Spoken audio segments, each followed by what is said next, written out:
Qué gusto poder saludarles. Hola, ¿cómo están? Gracias por estar aquí. Bienvenidos a este podcast. Me acompaña la ex primera dama de la República, la señora abogada Ana García de Hernández. Fuerte aplauso, por favor. Gracias. Gracias por estar aquí. Qué gusto. ¿Cómo está? Gracias, Jorge. Gracias por la invitación. Estamos bien, gracias a Dios. Siempre confiando en Dios todos los días, poniéndonos en sus manos y, como lo digo siempre, viviendo un día a la vez, pero con la fe puesta en Dios. Así es. Acérquese un poquito el micrófono, por favor. Solo si es... Ahí estamos bien. Ahí estamos bien. Gracias por estar aquí. Me gusta su estudio. Sencillo, Gracias. pero elegante. Fascinante. Gracias, Sí. gracias. Estaba viendo hace poco una noticia, bueno, el sábado, el expresidente de Estados Unidos y ahora buscando otra vez ser presidente de este país, Donald Trump, Sí. recibió un atentado. Fue difícil, un disparo en su oreja. ¿Vio las noticias sobre eso? Sí, vi las noticias y la verdad que me impactó muchísimo. Realmente vi la mano de Dios protegiendo al expresidente Donald Trump. O sea, cuando ya uno lo ve ahora con más tiempo, ve que un pequeño movimiento de su cabeza Fue lo que le salvó la fue lo que vida. le salvó la vida. La bala iba directa a hacerlo. Y yo me pronuncié sobre ello, fíjese, porque esos discursos de odio que han encendido tanto el ambiente político, no solo en nuestro país, sino que Sí, fuera sí. de nuestro país, no le causan bien a nadie. Y vemos que esas demostraciones de odio como la que sucedió ese día en Estados Unidos, pues debemos de evitar que se repita o que pueda darse en mi país. Nosotros, lo dije en mis declaraciones, como familia que estuvimos junto con mi esposo en el poder, en el gobierno, fuimos víctimas también de esos ataques de odio, de esos mensajes de odio. Yo recuerdo el caso particular de un ex candidato que ahora ha andado en varios movimientos y en varios partidos, pero que él hablaba muchas veces de que ahorcaran a Juan Orlando, que le dispararan a Juan Orlando. Y esos discursos de odio no le hacen bien a nadie. Abiertamente y públicamente lo decía. Lo dijo, claro, sí está recogido en los medios de comunicación Wow. de esa época. Nosotros no lo tomamos a decir, íbamos a actuar legalmente porque era tirar más leña a un fuego que estaba ya en aquel momento. Y de pero repente es encender más el doloroso. motivo De los enemigos. Sí, encenderlo más porque a veces se busca como encender una campaña política, levantar un Sí. perfil, ¿me entiendes? Pero aún así, cuando uno lo ve, es realmente peligroso. No debe de ser el lenguaje de nosotros los hondureños. Por eso lo decía yo ayer en una reunión que tuvimos en Comayagua con nuestra dirigencia del Movimiento Avanza, que el discurso de odio no es parte de nuestro discurso. Nosotros no hemos venido aquí a dividir y a confrontar al país. El país está sumamente confrontado. Vemos discursos de odio todos los días. Hace poco veíamos a alguien que decía, saquen los machetes. Y eso no puede ser parte de la campaña. Venimos a construir y no a destruir. Venimos con un Que usted mensaje esté de aquí, paz, de que usted esté esperanza. aquí frente a mí ahora. ¿Hay una posibilidad de que alguien quiera darnos como allá en algún edificio y quieran algún francotirador darnos un balazo? Pues uno nunca sabe a lo que puede estar expuesto. Nosotros en nuestra carrera política, particularmente mi esposo, siempre fue objeto de amenazas. Hubieron Sí. grupos que intentaron. Y en los últimos tiempos nosotros hemos sido notificados en un par de ocasiones de amenazas sobre nuestra vida, sobre nuestra integridad física, la mía y la de mis hijos, ¿Por qué? estando en el país. ¿Por qué quieren matar? Bueno, en este caso se refería a una amenaza de parte de algunos grupos criminales y mi esposo lo dijo durante la sentencia, previo a la sentencia que le impuso, injusta sentencia que le impuso el sistema norteamericano. Él lo dijo que él temía por nuestras vidas y que él había denunciado una conspiración para matarlo a él, a nosotros de parte de algunos grupos criminales organizados en el país que habían atentado contra el hijo y de hecho desafortunadamente asesinado al hijo de un expresidente y que tenía que ver con algunos grupos políticos del país. Él no dijo muy más, tajante, solamente protejan a mi familia. Protejan a mi familia. Y dijo, el FBI tiene conocimiento de esto porque eso fue un reporte que el FBI levantó y que fue parte de la evidencia que le fue presentada a él durante el juicio. ¿Cuál es lo más cercano a un atentado que usted y su familia han sufrido? Pues nosotros afortunadamente nunca hemos tenido un atentado. Siempre ha habido la precaución, siempre ha habido el manejo. Recuerdo que uno que fue muy impactante para mí fue cuando en el 2014 se descubrió anticipadamente, me acuerdo porque estábamos con Juan Orlando en el Estadio Nacional, era un 15 de septiembre, y de repente vi que la seguridad a nuestro alrededor comenzó a ser más estricta. Y me llamó la atención, pero dije yo, pues estamos en un lugar expuesto, en el Estadio Nacional, siempre hay riesgos cuando uno está tan expuesto al público. Cuando llegamos a la casa, recuerdo que Juan Orlando recibió la visita del embajador de Estados Unidos en aquel tiempo, el señor James Nealon, quien formalmente le comunicaba que habían detectado una amenaza de parte de un grupo criminal organizado en el país. Ya la seguridad y ya la inteligencia del gobierno también lo había detectado a través de unas escuchas telefónicas. Y esa fue para mí muy impresionante porque los planes de estos grupos criminales era que nosotros íbamos a llegar a nuestra casa en Gracias Lempira y cuando el helicóptero fuera bajando a tierra, ahí ellos iban a disparar. Habían hecho prácticas, habían ido a buscar, a ponerse en el lugar. Todo eso fue descubierto. Estos criminales fueron acusados en el sistema hondureño. Se determinó quiénes habían sido de parte de qué grupos criminales. Por eso es que cuando uno ve hacia atrás y dice, ¿cómo es posible que acusaran a mi esposo de narcotraficante? Si los narcotraficantes fue más bien perseguido porque lo querían porque sabían que era el presidente que había venido a cambiar las condiciones del país con leyes, con acciones, que los desarticularon, que los persiguieron y que los hicieron que se fueran del país. Ya hablaremos de eso. Bueno, agradezco mucho su capacidad de elocuencia. Me gustaría que respondiera a nuestras preguntas en palabras cortas para que avancemos lo más que podamos. Ayúdeme con esto. ¿Cómo recibió usted y sus hijas la sentencia a su esposo?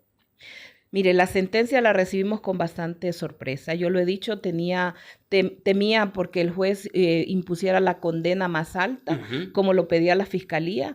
Sin embargo, a último momento el juez hubo algo que lo hizo cambiar. Impuso una sentencia grosera, injusta, tremenda, un linchamiento. No estoy diciendo que esa sentencia nos haya agradado. La rechazamos y vamos a interponer todos los recursos. La rechazan, pero no está tan terrible como las 3 cadenas perpetuas que se avisoraban.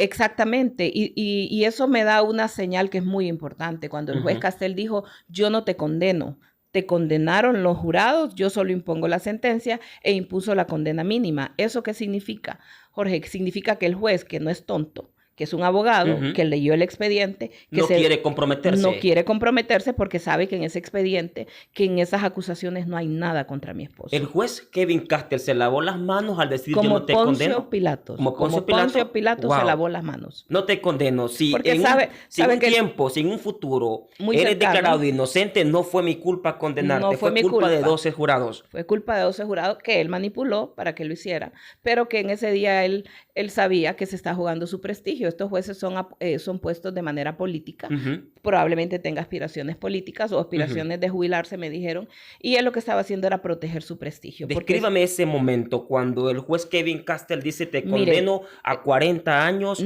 más 5. Nosotros estábamos en nuestra casa junto con mi familia, ellos siempre nos apoyamos en estos momentos tan difíciles. Llegó mi familia más cercana, mi suegra, mis hijos, mi madre, mis hermanos, y estábamos ahí con algunos de otros colaboradores cercanos, orando. Yo estaba orando y pidiéndole a Dios que nos diera mucha fuerza para enfrentar lo que venía. ¿Usted esperaba que fuera declarado inocente? No, en ese momento no, porque ya había un veredicto. Ya había un veredicto de culpabilidad. Si usted recuerda, cuando se impone la sentencia, él ya había sido declarado injustamente. Vuelvo a decirlo, no me voy a cansar. Pero usted esperaba las 3 cadenas perpetuas. Yo estaba preparada mentalmente para el peor escenario. ¿Cuál era el peor escenario del cual estaba preparada? Que le iban a imponer cadenas perpetuas. Cadenas perpetuas. Porque eso era el linchamiento. Es que aquí hay que entender lo que hay detrás de todo esto, una conspiración política. Ya vamos a entrar ahí. Pero cuando escucha el número de 40 años más 5, ¿cuál fue su impresión? Yo me quedé sorprendida. De repente dije yo, hay alguna confusión, porque acuérdese que el juicio no se transmitía en vivo, nosotros tampoco teníamos acceso a tener información en tiempo real sobre lo que reportaba el señor de Inner City Press, que se volvió en el vocero de todo el país, y no sabíamos si lo que estaba diciendo era exactamente como era. Luego que vimos que eso era, porque se mantuvo la noticia, posteriormente yo hablé con una periodista que estaba dentro del y se lo confirmó. Y me lo confirmó. Y igual hablé con otras personas y todos me confirmaron. Y posteriormente que hablé con Juan Orlando, me dijo, pues realmente los mismos fiscales se sorprendieron, ellos estaban esperando una condena mayor, pero yo creo que Dios puso su mano de alguna manera. ¿Qué sentimiento despertó en usted cuando escuche ese número? Pues mire, yo sentí que Dios había obrado. Así como alegría, es como hay posibilidades de que vuelvas. No es alegría porque es una grosería lo que hizo este sistema de justicia contra mi esposo, lo que ha hecho.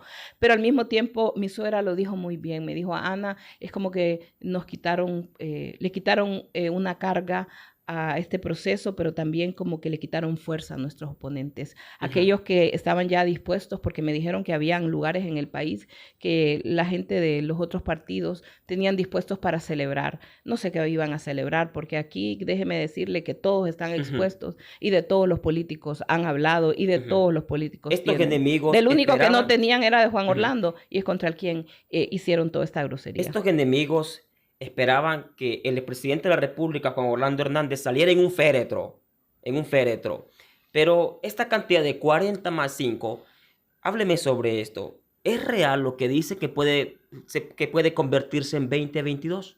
Lo que nosotros estamos pidiendo y por lo que estamos trabajando es para que se reverse esa condena de culpabilidad. El abogado ya presentó su apelación y es sobre el veredicto de culpabilidad y sobre la sentencia. Esperamos que se reduzca a 0 y que en poco tiempo nosotros podamos estar reunificados como familia. Y esta posibilidad, sin hablar con mucho optimismo, ¿qué tan cercana está? Es cerca, es muy cercana. Muy cercana. Es muy real. A 0 años. A 0 años. Y si no fuera 0 años y fuera siempre a los 45, ¿se puede negociar con un buen comportamiento? Hay varias avenidas legales y todas las vamos a explorar. Entonces, vamos a hacer nuestro mejor y mayor esfuerzo. Yo quiero decirle que yo tengo mucha fe y también, no solamente mi fe en Dios, que claro, que es lo que me mantiene todos los días, pero soy abogada, he visto la información, conozco lo que hay ahí. Jorge, y como lo han dicho algunos abogados norteamericanos, da vergüenza el caso que levantaron contra mi esposo. Y yo le hago hoy un llamado a todos esos buenos norteamericanos, a esos funcionarios que sirvieron con Juan Orlando, como el general Kelly, como John Nilon, como Lisa Kubitsky, como muchos otros más que conocen de cerca las acciones proactivas que realizó mi esposo a favor del combate al crimen organizado que trajo bienestar a Honduras.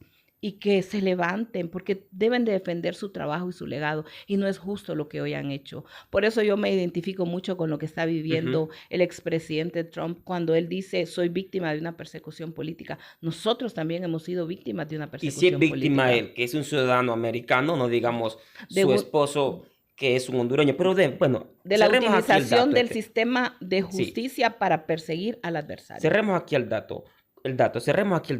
45 años su sentencia. Usted me dice que hay posibilidades que se reduzca a 0. Amén. Y que vuelva inocente. Hay una posibilidad. Sí. Y si no hubiera esa posibilidad, esos 22 años que dicen quienes comentan sobre estos casos, 22 o 6 años, ¿es posible eso? Mire, yo no me he puesto a ver esa parte porque para mí no es una opción. Nosotros vamos a pelear hasta el final en todos los aspectos que sean necesarios para revertir esa sentencia. Hay elementos muy claros en el proceso que demuestran los errores que hubieron, la indefensión a la que fue sometido mi esposo, la falta de evidencia. Es como que hubieran habido 2 estándares, Jorge, el que le aplicaron a Juan Orlando y el que le aplicaron a todos los demás. En un proceso normal, la obligación de los fiscales y del juez es buscar la verdad, no condenar a un inocente. Y lo que hicieron aquí fue condenar a alguien con una agenda política de por medio, con una agenda de venganza, donde agentes oscuros de la DEA se prestaron a trabajar de la mano con narcotraficantes que hoy usted los ha visto tomando cerveza en Miami en fotografías que han circulado. Eso no es justicia, eso es injusticia, eso es una burla al pueblo hondureño, es un linchamiento contra una persona inocente. Y eso yo sé que hay gente que tiene conciencia en Estados Unidos y que hoy se está preguntando qué pasó, cómo permitimos que esto llegara a ser. ¿Cuál es el interés de Estados Unidos en condenar a su esposo? Mire, ¿qué es lo que gana? Yo me lo he preguntado muchas veces por qué. Número uno, lo he hablado con gente experta en el tema, lo he hablado con altos funcionarios que trabajaron en nuestra administración y personas que desde afuera han analizado el caso. Y hay unas razones, hay por lo menos 3 razones. Primero, la DEA no estaba conforme Ujú. con la aprobación de la ley de espacios aéreos. ¿Por qué? Porque esto vino a cambiar la dinámica de su forma Ujú. de operar en el país. Ellos, si quisieran, tienen el poder de detener el tráfico de así de claro, Ujú. pero no lo hacen, porque ellos no están, entiendo ahora, para detener, están para administrar, Controlarlo únicamente. controlar lo que llega y lo que fluye. Y hay abundantes historias de cómo ellos paran a unos y impulsan a otros. Ujú. Entonces ellos tenían ya en el país, después de que se había aprobado el plan Colombia y el Plan Mérida, que son planes regionales, hubo un movimiento. Entonces, lo que antes pasaba por República Dominicana bajó hasta Honduras. Y Honduras, ahí por el 2006, 2007, se Ujú. convirtió en el país donde comenzó a llegar masivamente el tráfico de... Cuando mi esposo asume, primero como presidente del Congreso y luego como presidente de Honduras, se emiten una serie de leyes y una de ellas fue la de espacios aéreos, Ujú. que impedía que avionetas civiles que transitaran por el país, si no se identificaban porque se suponía que estaban en operaciones ilícitas, pudieran ser derribadas. Y ahí recuerdo yo que llegó a mi casa, siendo ya Juan Orlando presidente, en los primeros días o meses de su gestión, llegó altos funcionarios del gobierno de Estados Unidos, algunos de ellos de la DEA, a pedirle casi a lo que tenía que impedir que esa ley entrara en funcionamiento. Wow. Luego, en O sea alguna, que antes de esa ley, el espacio aéreo de Honduras era constantemente, constantemente, sin constantemente, escrúpulos. Y luego su pasaban, esposo, siendo presidente del Congreso, logra esa ley para tener un espacio aéreo más vigilado y exactamente, recibe visitas de Estados Unidos, de autoridades de Estados Unidos, pidiéndole que esa ley no procediera. no fuera aprobada, no se implementara porque decían que dentro de esas aeronaves podían ir algunas personas que estaban haciendo labores de investigación, digámoslo Pero ¿cuál es el así. problema de identificarse? Claro, entonces, Ujú. mi esposo les dijo que eso, que su responsabilidad, su compromiso había sido con el pueblo hondureño de reducir los índices de criminalidad. Ujú. Y en aquel tiempo, estoy hablando del 2014, el 90% de la del país respondía directamente al tráfico. Entonces él les dijo que no podía, que tenía que seguirse implementando. Recuerdo que me comentó él después que el tipo salió molestísimo, que hasta él le preguntó, ¿y ustedes qué harían si una avioneta pasa por la Casa Blanca? Y entonces él le dijo, pues lo derribamos. Y mi esposo le contestó, eso es lo que nosotros tenemos que hacer, proteger la soberanía de nuestro país, de la que hoy está Ujú. cruzando por Honduras. Entonces, eso no le gustó a algunos agentes. Y si me voy un par de años atrás, Ujú. en el año 2011-2012, había habido un incidente de la DEA en Honduras, en la zona de Aguas, en la zona de La Mosquitia, donde murieron civiles hondureños. Y en aquel momento, los agentes de la DEA que participaron de esta operación quisieron culpar a los hondureños que estaban Ujú. participando con ellos. Luego, en el 2015, se determinó que fueron los agentes de la DEA los que dispararon, los que mataron a estos hondureños, en cuenta una madre embarazada y algunos menores. Entonces, y esos crímenes quedaron en la impunidad. Nunca, Ujú. ningún agente de la DEA vino a O responsabilizarse sea, a de raíz haber... de eso, entonces Juan Orlando se convierte en enemigo de la A DEA. raíz de eso, a la DEA le quitan presupuesto. A Ujú. raíz de eso, la DEA pierde algún poder que había construido porque de los Estados Unidos los empiezan a supervisar. Hay un informe y mi esposo, que tenía un fuerte compromiso con combatir el crimen organizado, lo que hace es que comienza a interactuar con otras agencias. Por ejemplo, antes de tomar posesión, recuerdo que fuimos a Miami, nos reunimos en la casa de un Ujú. amigo con el general Kelly y en aquel momento con el, que no era el embajador Nilon, pero que posteriormente iba a ser nombrado como embajador, y hablaron con Juan Orlando del establecimiento de un escudo marítimo para Ujú. ayudar también a identificar todas esas lanchas rápidas que pasaban por el Caribe hondureño trayendo que pudiera impedirse el tránsito de... Por eso Honduras, porque tuvo una ley de espacios aéreos, porque tuvo una relación cercana con otras agencias, como el Comando Sur, que es el, digamos, es Ujú. la agencia, no es la agencia, sino que es la rama del ejército de los Estados Unidos que se encarga de supervisar y de trabajar en conjunto con los gobiernos de Latinoamérica. Entonces se estableció una relación de trabajo con ellos, con INL, que es una agencia del Departamento de Estado que se encarga del seguimiento del tema de narcóticos. Y usted ve entonces que no se trabajó solo con la DEA. Pero la DEA trabajaba en el país. La DEA tenía operaciones cercanas con el Ministerio Público, con la policía, para poder determinar a quiénes perseguía. Juan Orlando nunca se metió en ninguna de estas acciones. Eso era responsabilidad del Ministerio Público. Entonces, el tema de desaprobación de esa ley fue un caso. El otro caso que no quiero dejar de mencionar es que Juan Orlando se puso al frente del combate. Entonces, eso cambió, como lo dije antes, varias de las acciones. Se dotó al país de inteligencia. No, Honduras no tenía un sistema de inteligencia y se dotó al país de una tasa de seguridad con la cual se equipó para tener inteligencia en el país, es decir, sistemas de inteligencia que pudieran ayudar a detectar estas cosas, digamos, a todo aquello que era el crimen organizado, no solamente sino que maras y pandillas. También se trabajó fuertemente en la policía militar. Recordemos que la Policía Nacional estaba penetrada por el crimen organizado y se comenzó un proceso de depuración. Entonces, todo al haberse puesto al frente también le generó enemigos. Eso no le gustó a la DEA. No le gustó a la DEA, porque tenía ya dentro de la policía personas que trabajaban para ellos en permitir el paso de la... Recuerde que el principal colaborador de la DEA es el cachiro. O sea, la DEA trabaja con el cachiro para facilitar el tráfico por el país. La DEA trabajaba con los cachiros. Trabajaba con los cachiros. Trabajó por lo menos 1 año y medio con ellos. Y durante ese 1 año y medio no obstaculizaron ninguna operación. Ellos podían capturarlos, pero no los capturaron. Y al mismo tiempo ellos trabajaban directamente con el Ministerio Público. Hablo de la DEA, que les decía a estos no los persigan, quítenle estas propiedades, déjenle estas propiedades. O sea, hay una historia no contada que algún día se va a saber de cómo había una manipulación también para proteger de parte de la DEA a estas personas que eran prácticamente sus informantes. El cachiro, se dijo en el juicio contra mi esposo, presentó más de 100 audios y 100 videos de diferentes personas y ni uno tan solo era de Juan Orlando, porque Juan Orlando nunca tuvo ninguna relación con esta gente. Entonces, esa fue una segunda causa. Pero hay una que no quiero dejar de mencionar y que tiene que ver con la construcción del aeropuerto de Palmerola. Lo vi en un video que usted publicó en su red, lo leí también. ¿El aeropuerto de Palmerola fue lo que encendió más la ira de la DEA contra su esposo?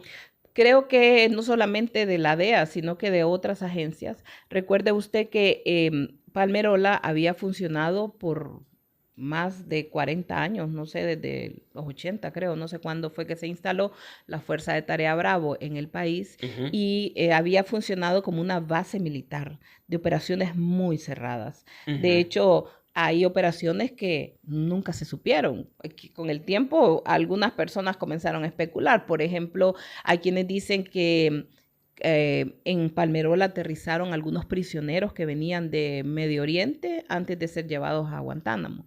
Hay personas que dicen que en Palmerola entró una fuerte cantidad de tropas que fueron las que luego se desplegaron a la zona de la Mosquitia cuando estaba todo el tema de la Guerra Fría y de los contras y todo lo demás.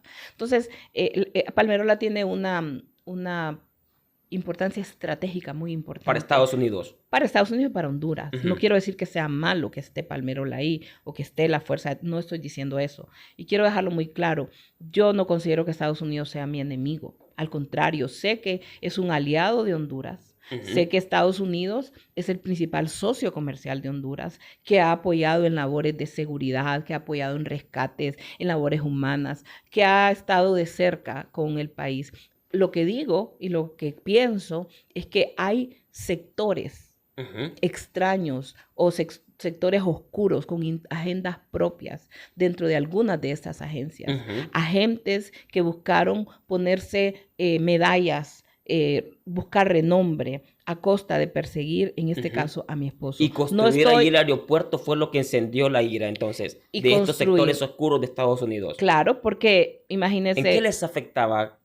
Bueno, por ejemplo, le quiero citar este caso. En el año 2014, en Palmerola aterrizó un vuelo entiendo yo, donde agentes de la DEA, que eran los mismos agentes que estaban llevando el caso en contra, en aquel momento, que estaban trabajando con el Cachiro, 2 o 3 agentes que son los que han estado en esta causa, trajeron a narcotraficantes, o sea, ellos trajeron a los narcotraficantes para que los narcotraficantes vinieran a hacer algunas operaciones aquí en el país. O sea, es un irrespeto a la soberanía de nuestro país. Y no solamente eso, lo llevaron y lo quisieron meter a estos narcotraficantes a diferentes oficinas. O sea, era como una forma de inducir a la comisión de un delito. La persona donde fueron inmediatamente los rechazó, los denunció, entiendo yo, y inmediatamente reportó el hecho.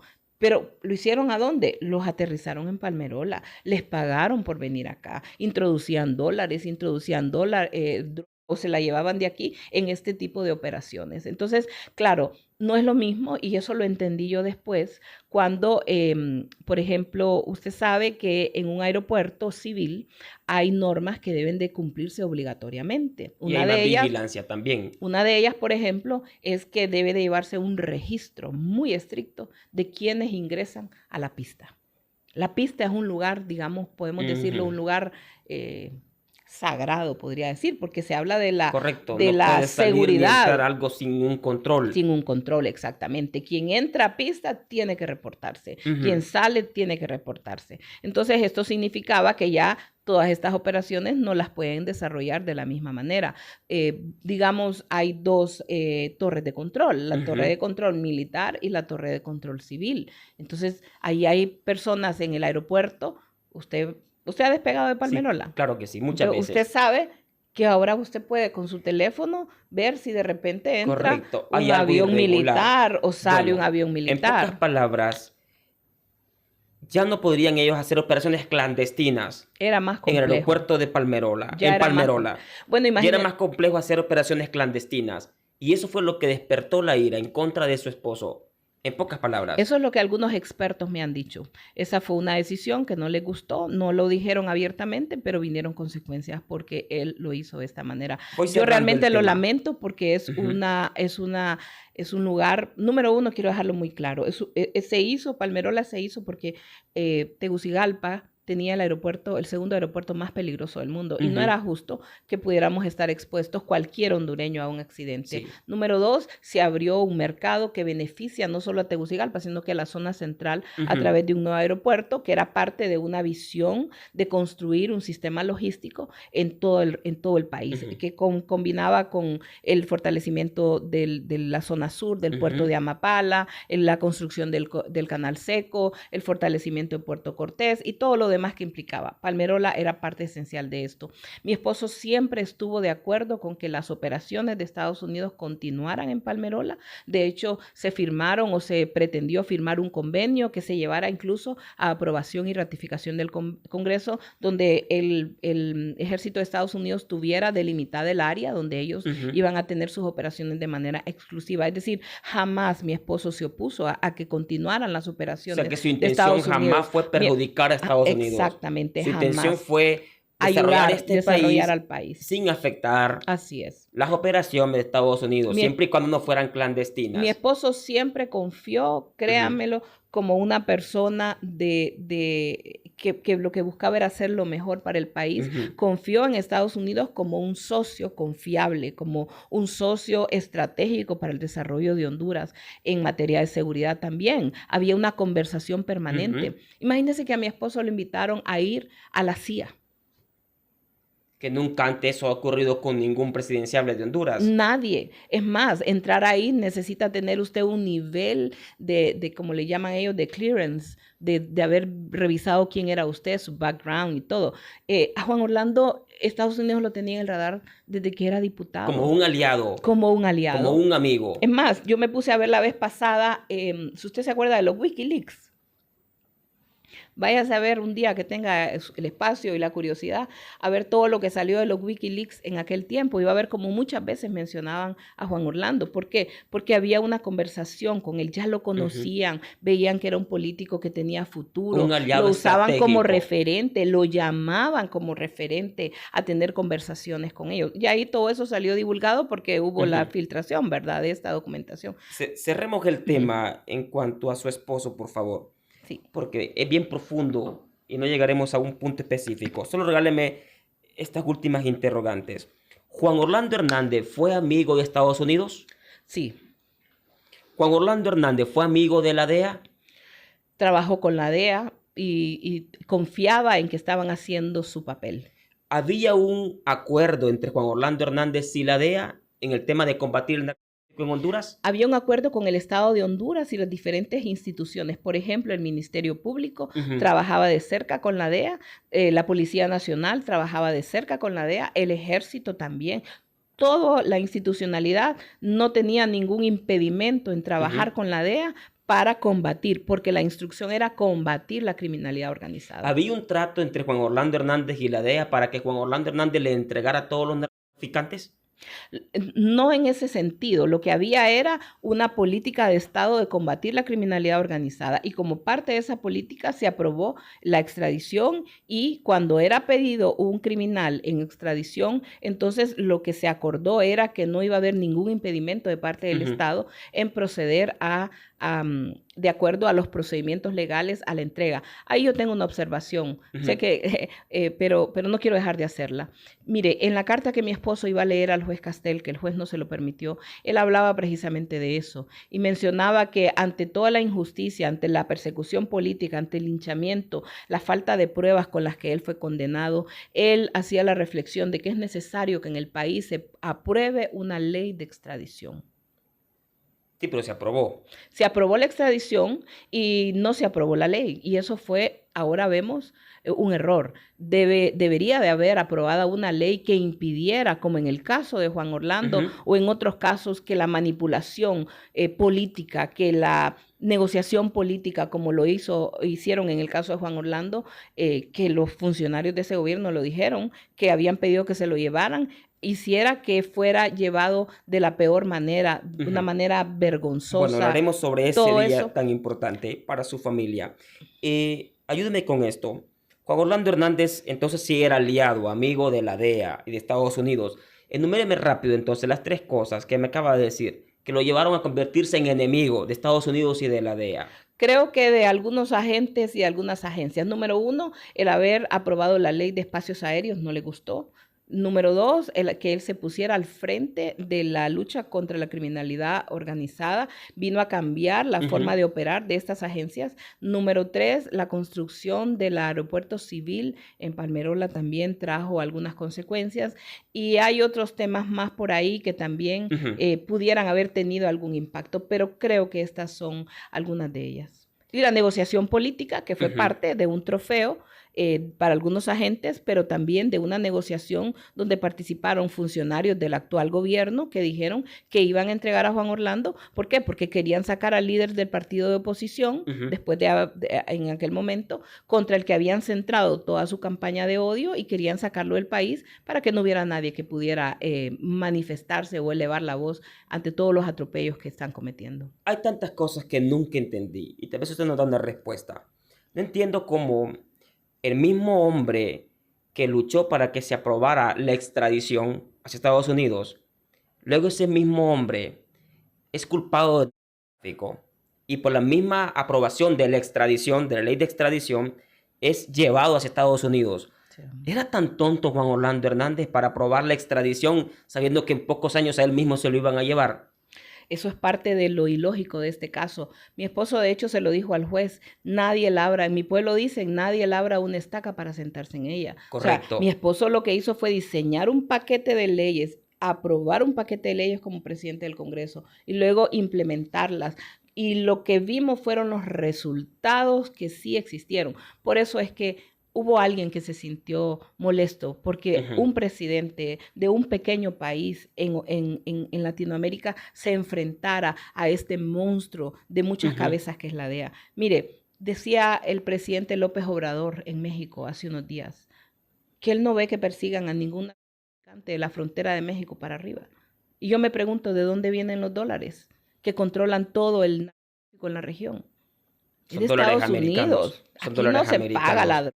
Las pagan allá, la compran allá, la consumen allá. La DEA gana cuando hace incautaciones, la DEA gana de todo esto, del presupuesto que se le asigna. Pero hoy día, yo lo he dicho, hay un fracaso en la lucha contra la criminalidad. No va a haber ningún otro presidente en la región que quiera enfrentarse a esos criminales si sabe que le va a pasar lo que le ha pasado a Juan Claro, Orlando, en eso estoy muy de que acuerdo en y lo base a leí. las mentiras de los mismos Lo leí delincuentes. porque si yo llegara a ser presidente de este país, no colaboraría, porque al final me van a ejecutar. Al final voy a terminar afectado. Juan Orlando Hernández luchó por aprobar la ley de extradición, por combatir el tráfico o para sacudirse enemigos. No, luchó genuinamente por recuperar la paz en nuestro país. Como se lo dije antes, en aquel tiempo, después del 2006, 2007, en esos años Honduras se convierte en un país de tráfico y de tránsito de. Entonces, cuando llega Juan Orlando a la presidencia del Congreso y se ve la situación dura, difícil, Honduras estaba en el pico más alto de la. Entonces se aprueban algunas medidas. Fíjese qué curioso, de esa reunión que pidió Juan Orlando, donde se reunieron, fue el expresidente Lobo, fue Juan Orlando, fue el canciller en aquel momento Arturo Corrales, fue Jorge Ramón Hernández Alcerro, que era el embajador, fueron fiscales, fueron diferentes funcionarios del gobierno de los Estados Unidos, la ex embajadora Kubisky, fueron a una reunión en Miami donde se dijo, donde Juan Orlando les dijo, el Congreso de Honduras está dispuesto a aprobar la extradición, pero necesitamos del acompañamiento de Estados Unidos para que no vaya a pasar en Honduras lo que pasó en Colombia después de que se aprobó la extradición en Colombia, que vino un ataque sistemático a las instituciones, bombas en el Senado, atentados y muchas cosas de violencia contra de aquellos que habían tomado la decisión. O sea, Juan Orlando lo dijo, se los dijo a ellos, vamos a hacer esto. Entonces, esas son las cosas ilógicas que tiene este caso. Cuando usted va a ver, y fíjese que los fiscales quisieron insinuar en algún momento que Juan Orlando había tenido como una doble agenda y que por un lado hacía una cosa y por el otro lado decía otra. Eso es falso. Él siempre les puso a ellos a disposición.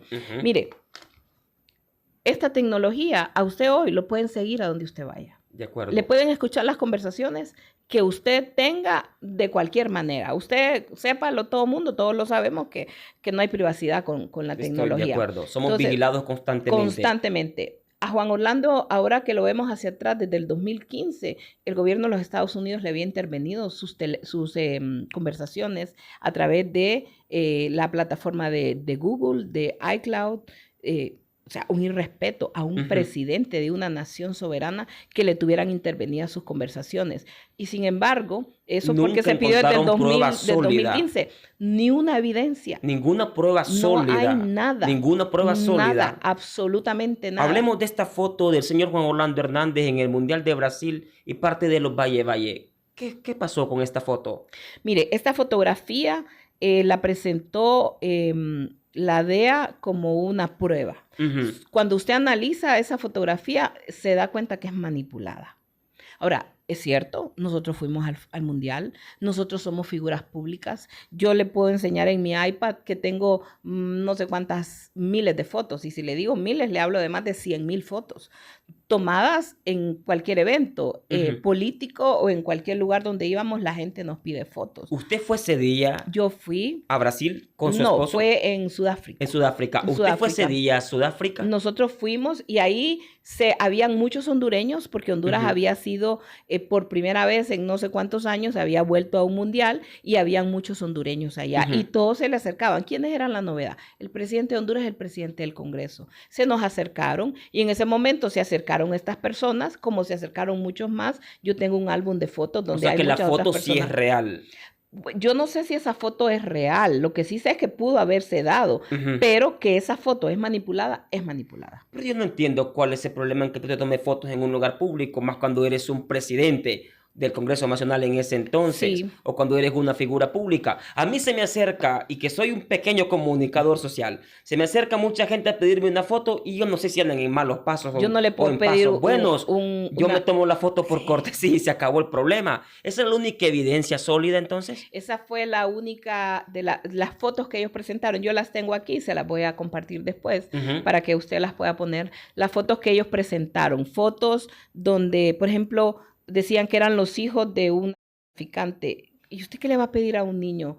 ¿Quién es tu papá? Enséñame si no tiene antecedentes penales. O Te sea, tomas la foto y se perdón que lo acabó. diga, pero es tonto de parte de Es estas ilógico, personas. Es porque una ilógico. foto no se convierte en evidencia mientras no haya un trasiego de producto, ¿me entiende? Un intercambio. Sí. Estamos, primero puedo tomar una foto con usted ahora y yo no sé en qué pasos anda. Exacto. O yo no sé Y no en qué me pasó. convierte a mí en su aliado. Exacto. Tampoco usted se puede tomar una foto conmigo ahora Así es. y no se convierte en mi aliada porque no sabemos en qué pasos ando yo, ¿me entiende? Nunca entendí esa No, es que lógica. no La hay, verdad no hay que, sentido, no hay pruebas. mire, no Mire, me gusta parcializarme, pero yo seguí muy de cerca el juicio y nunca encontré una prueba sólida. no hay, Y no yo las cada hay. vez que veía al apoderado legal de su esposo decir, el juez decir no, No, no, pero la fiscalía decía objeción al lugar, al lugar, hubo al una lugar. Pero parcialidad. el abogado de su esposo objeción. Pero por eso le digo, mire, los sistemas de vigilancia de Estados Unidos son los Ujú. mejores del mundo. No nos engañemos. Entonces, ¿cómo es que no tenían ninguna prueba? Sí decían que habían vigilado a mi esposo desde hace mucho ¿Y tiempo. por qué esperaron tanto tiempo Es para porque no tenían nada. condenarlo? Bueno, Porque este fue un caso construido con una motivación política y con una venganza. cerremos esto. Juan Orlando Hernández es narcotraficante. No, nunca, ¿Y su hermano Tony Hernández? tampoco. Tony también fue víctima de una trampa. ¿Tony también? Tony también, sí. ¿Y este paquete con la letra TH? Eso, fíjese que cuando usted analiza las transcripciones del juicio, el agente de la DEA, que era el encargado de este caso, se llama Sandalio González, declaró en el caso contra Tony, no se atrevió a hacerlo en el caso contra mi esposo porque sabía que iba a mentir si lo hacía, porque él sabe muy bien que mi esposo no es narcotraficante. Dijo él mismo que él no sabía, que esa era una fotografía que había aparecido en una conversación entre dos personas a las que no han identificado quiénes eran y que no tenían ninguna relación. El abogado Stabile luego en el juicio contra mi esposo les hizo ver que esa era una marca que tiene que ver con la marca de Tommy Hilfiger y que esa es una forma que tienen los de ponerle al tráfico y le ponen marcas de diferentes renombres, no solamente esa. Eso fue una construcción mediática que hizo la DEA para poder justificar el caso, como lo hizo también en el caso de las tales libretas que llevó un funcionario de la Dirección de Lucha contra el Narcotráfico, que hoy está viviendo bajo el patrocinio de los Estados Unidos. Allá él y su familia viven una vida muy cómoda después de haber mentido y destruido a una familia.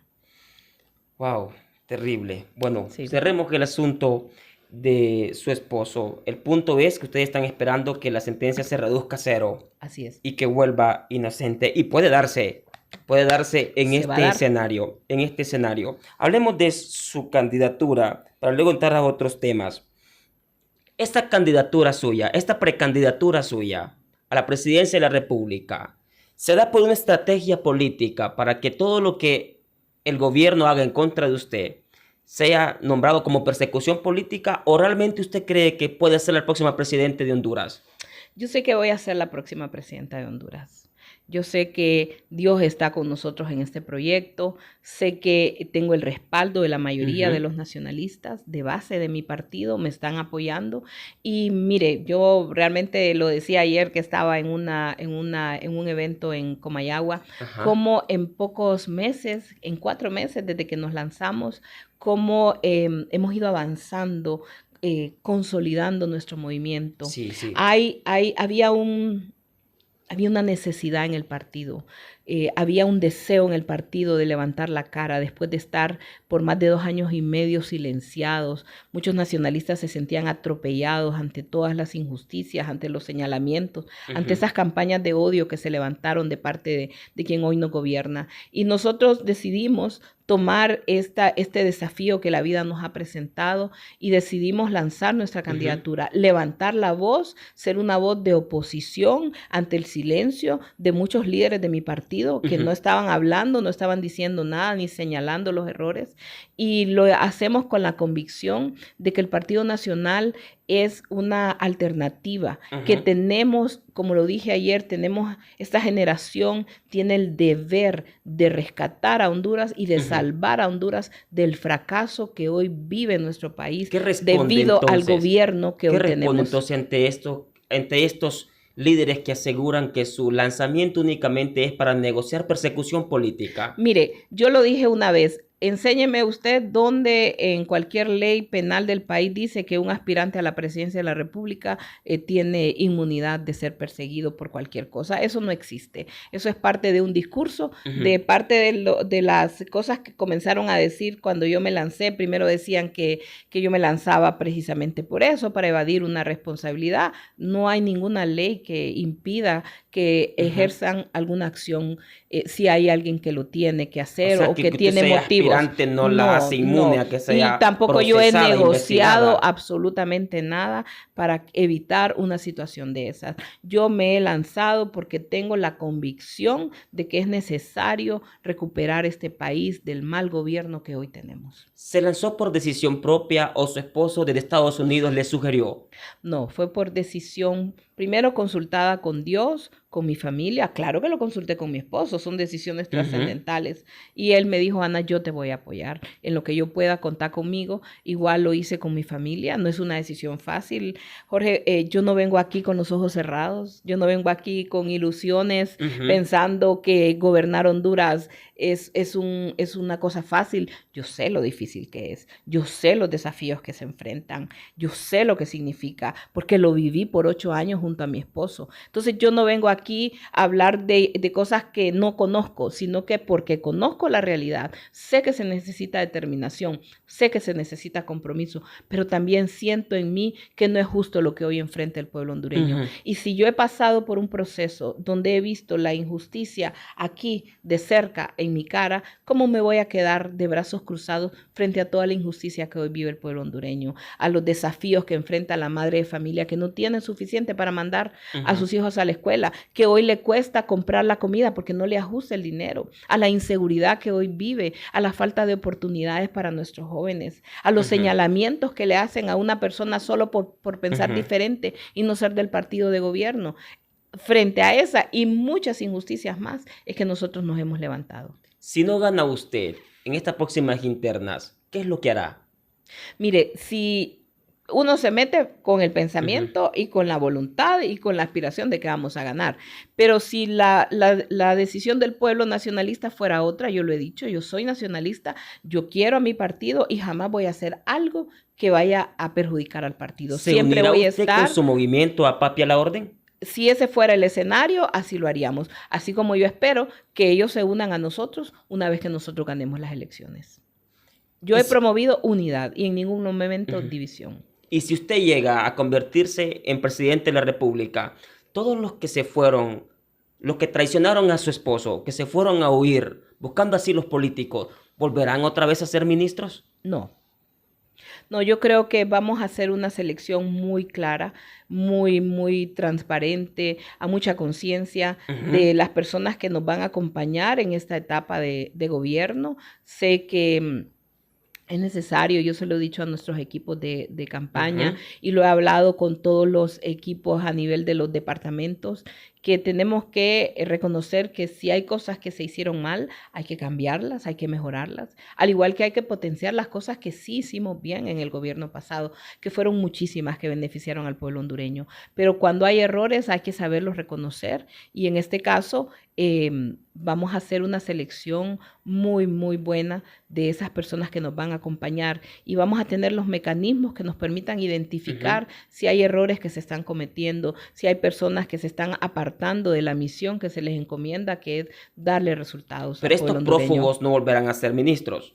No, No son las personas con las que hemos estado trabajando. De hecho, mi movimiento ha venido a renovar muchísimo las Líderes figuras, nuevos. los líderes nuevos. Usted puede hacer una revisión de los líderes que me están acompañando y la mayoría son líderes nuevos. No digo que no van a haber personas que ya estuvieron antes participando activamente. El movimiento va a sumar, cada vez más va a sumar a más personas, pero hay una característica y es la renovación del partido.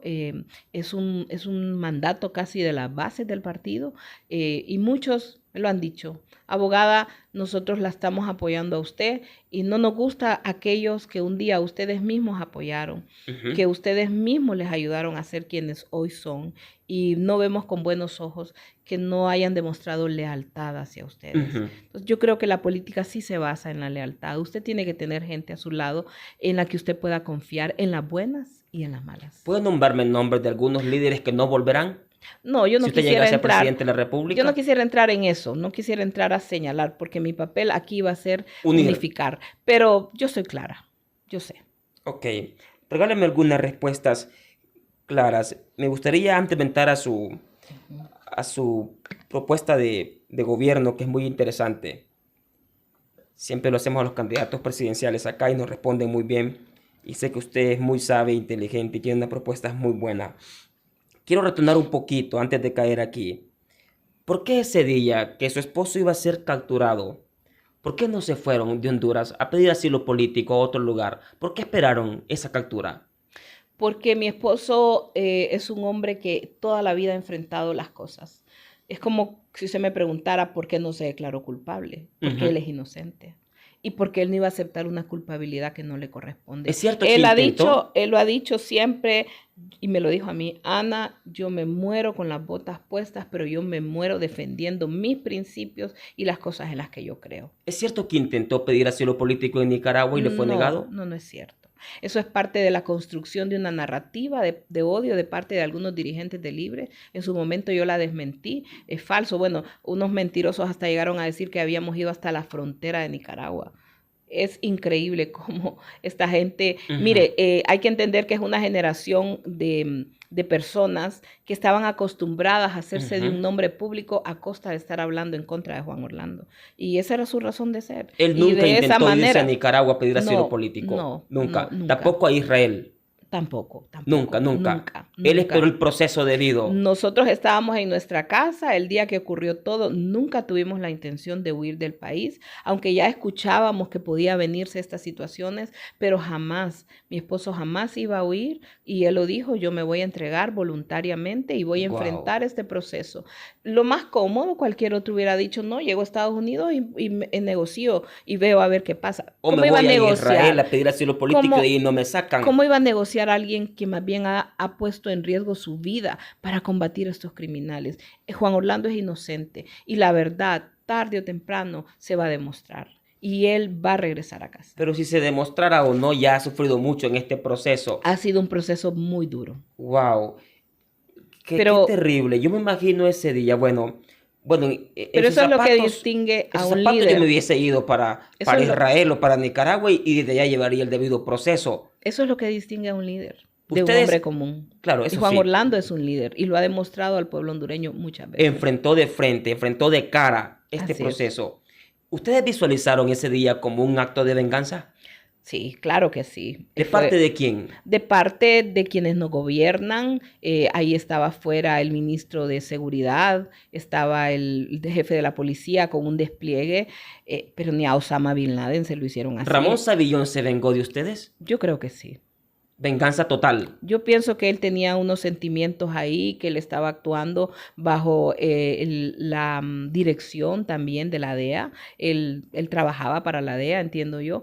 Pero el despliegue, mire, cuando nosotros salimos, cuando Juan Orlando salió, yo nunca salí de la casa, pero cuando Juan Orlando, antes de salir, recuerdo que le dijimos a los abogados que nos acompañaban que hablaran, porque no se apartaron de la puerta todo el rato, ¿verdad? Estuvieron ahí. O sea, era un show mediático, en un show político. Tenían grúas afuera de mi casa con cámaras para preparar el momento. Ya tenían listas las cadenas, los grilletes. Fíjese usted, hoy día, si la policía saca a un delincuente de esa forma, no se atreve a hacerlo, porque es una a los derechos, pero a Juan Orlando lo exhibieron de una manera oprobiosa, era un escarnio el que buscaban hacer, era algo que ya tenían planificado. Aún el día que se lo llevaron, que lo entregaron a la DEA, lo practicaron, cómo lo iban a hacer, cómo iban a salir.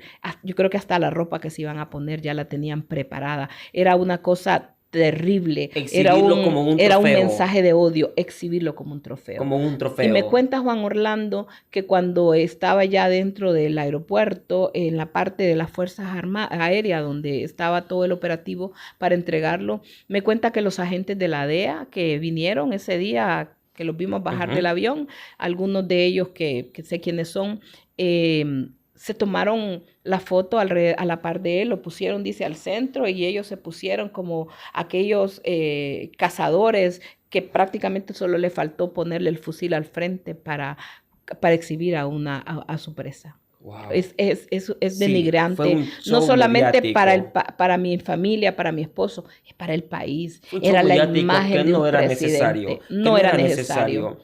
Es cierto que unos días después de esa captura, ¿usted hizo unos movimientos bancarios millonarios para evitar confiscaciones?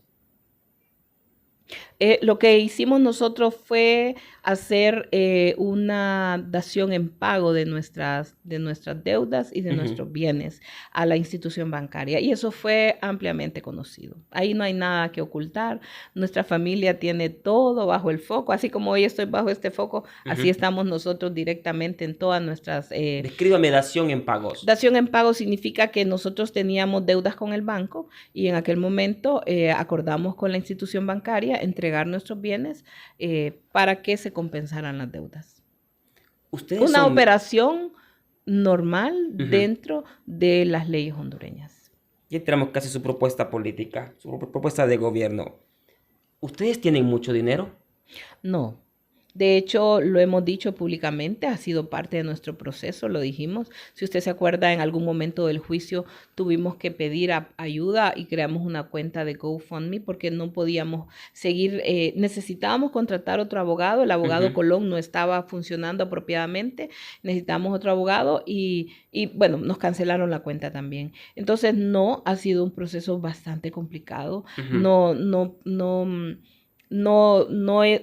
como le digo, hemos visto nuestros bienes confiscados, estamos actualmente en un proceso para demostrar el carácter lícito de estos bienes. En su mayoría son bienes que Juan Orlando heredó de su padre, un hombre honorable en Gracias Lempira, que la gente conoce desde hace más de 50, 70 años, que esos bienes eran de la familia Hernández. Y los otros han sido algunos bienes que él y yo pudimos adquirir producto de nuestro trabajo. Ambos somos profesionales, teníamos nuestra vida antes de ser presidente o primera dama, teníamos nuestra profesión. Entonces ha sido bastante difícil, pero estamos muy seguros de que vamos a demostrar toda la licitud, el carácter lícito de los bienes y nos serán devueltos. Esos números, 131 bienes que fueron incautados, ¿es real? Se refiere a más de 7 núcleos familiares. O sea, ahí involucraron a toda la familia, a diferentes núcleos familiares. En el caso nuestro propiamente, para Juan Orlando y para mí, fueron cerca de 7 u 8 bienes inmuebles, incluyeron algunos automóviles, casi todos eran unos automóviles, bueno, le cuento, hay un automóvil marca Oldsmobile que ni existe. Ese automóvil desapareció porque por viejo, creo que ya es chatarra desde hace por lo menos unos 15 años atrás y lo incluyeron dentro de los bienes incautados. Incluyeron un lote como de 5 o 6 motocicletas que fueron unas ventas que hicimos nosotros en el 2000, creo que 2004, 2005 por ahí, y que yo creo que ya ni existen, ya tienen 20 años, una moto no le dura 20, ahí las incluyeron. Y lo último que hicieron fue incluir 15 caballos que nosotros teníamos, que nos habían regalado, varios caballos que nos fueron regalando, nosotros siempre lo dijimos, y lo incluyeron como bienes adicionales. A eso se refiere. Realmente el patrimonio nuestro estuvo expuesto. Un caballo representa un bien. Sí. Según estas incautaciones, una bicicleta, una motocicleta representaba un bien. Representaba un bien, sí. ¿Cuántas empresas tienen ustedes? Juan Orlando y yo teníamos una empresa donde habíamos comenzado un proyecto ya teníamos avanzado un proyecto de engorde de ganado. Juan Orlando siempre le ha gustado el campo y entonces teníamos este proyecto y estaba funcionando, lo deshicieron, la vandalizaron la empresa. Cuando ya nosotros la habíamos entregado al banco, desafortunadamente llegaron personas de Libre a vandalizar esta empresa, se destruyeron las instalaciones, se robaron muchas cosas. Triste ver cómo el discurso de odio que yo le decía al principio, nosotros lo hemos sufrido como familia. ¿No tienen empresas entonces ustedes? Actualmente todo está incautado. En un proceso de incautación, sí. ¿Y ahora de qué viven? Nosotros, en el caso particular de nuestra familia, pues mis hijas ambas trabajan, ellas me apoyan a mí y también tengo el apoyo de mi familia. ¿Sus hijas trabajan? Sí, tengo el apoyo de mi familia. ¿Para la empresa privada? Sí. Wow. ¿Dónde trabajan sus hijas? Ellas trabajan, tienen sus trabajos en línea. Ambos son fuera del país. ¿En línea? En línea, sí. ¿Y reciben un sueldo de sus trabajos en línea? Sí, sí. O sea, sus hijas la mantienen a usted. Ellas me apoyan mucho, claro. Económicamente sus hijas la mantienen. Ellas me ayudan, sí. Y también mi familia también me apoya. Nada de empresas sólidas, mercantiles, enormes empresas con ganancias ostentosas. No, nada de eso, nada de eso. Todo lo que han dicho acerca de nuestra familia siempre ha sido caracterizado por una exageración y una mentira muy difícil de sostener. Este comentario de que en los peajes ustedes se ganan un 6%. Eso es falso. Completamente falso. Nunca ha habido acciones de ustedes en esta empresa de peajes. Aquí llegaron a decir que nosotros éramos dueños de todo. Ese era el discurso, la narrativa de odio que en este caso Libre le llevó a la gente. Libre y Narrala, que se aliaron en esta campaña de odio. Y ahí hubieron algunas organizaciones, incluso de sociedad civil, que se atrevieron a presentar informes donde decían que teníamos un montón de bienes y por aquí, por allá. Y yo siempre lo digo, ahí está, en el proceso que presentó la Fiscalía, ahí están los bienes que nosotros tenemos. Y eso es público, cualquiera lo puede revisar. Y va a ver que los bienes que nosotros teníamos son en su mayoría productos de herencia y que también se trata de un patrimonio que no es nada fuera de lo ordinario que se pudiera esperar de una familia como somos Juan Orlando y yo. Entonces, casi todo tenía una construcción, una narrativa de odio, de descrédito en contra de nosotros. ¿Cuánto ganaba usted cuando fue primera dama? ¿Sueldo? En el caso de primera dama no había un salario asignado. No había salario asignado. ¿Manejaba una cartera usted? Nosotros no. Precisamente para evitar cualquier problema en relación a lo que pudiera surgir o había surgido en el pasado, se creó un despacho donde se atendían todas las peticiones y solicitudes, pero personalmente yo no tenía ningún acceso a cuentas o nada de eso, sino que todo se manejaba desde la administración. ¿Su trabajo como primera dama fue ad honores? Sí. ¿Sin recibir ni un solo centavo de salario? Yo no recibía salario. Wow, asombroso. Bueno, entremos ahora a su propuesta.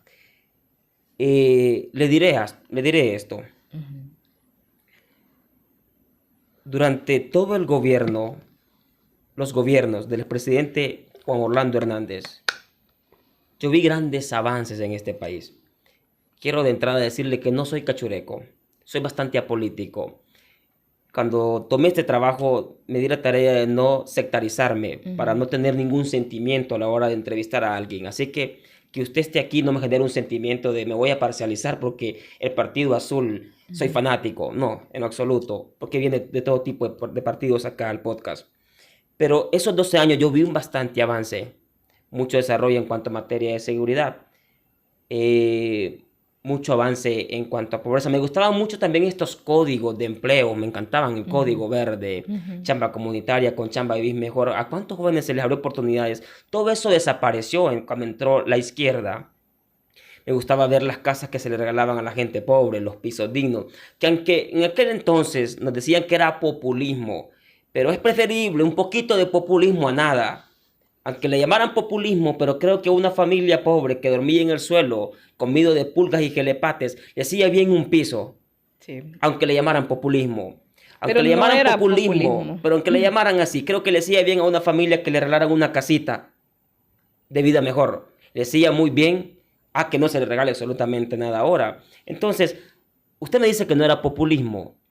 No, y quiero explicarle por qué. Ujú, Porque para nosotros siempre hubo un programa del Estado mismo de reducción, en este caso, a la ujú, pobreza extrema. ujú, Entonces, Vida Mejor era parte de este programa.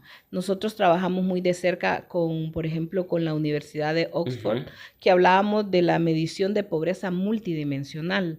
La pobreza usted no la puede medir únicamente por la falta de ingreso o porque la persona no tenga el dinero en efectivo. ujú. Hay otras condiciones que miden la Por cómo pobreza vive. por cómo vive. Entonces, el hecho de cambiarle el piso de cemento, de tierra, por un piso de cemento, mejoraba el nivel de pobreza de esta familia. ¿Por qué? Porque el piso de tierra implica enfermedades en la piel, enfermedades respiratorias, una calidad menor de vida. Un piso de cemento ya mejora las condiciones de salud de la vivienda y de la dignidad de la persona. Ujú, El tener acceso a agua potable, por ejemplo, es otro de las variables que mejora el nivel de vida de la persona y que lo va sacando poco a poco de la ujú. pobreza.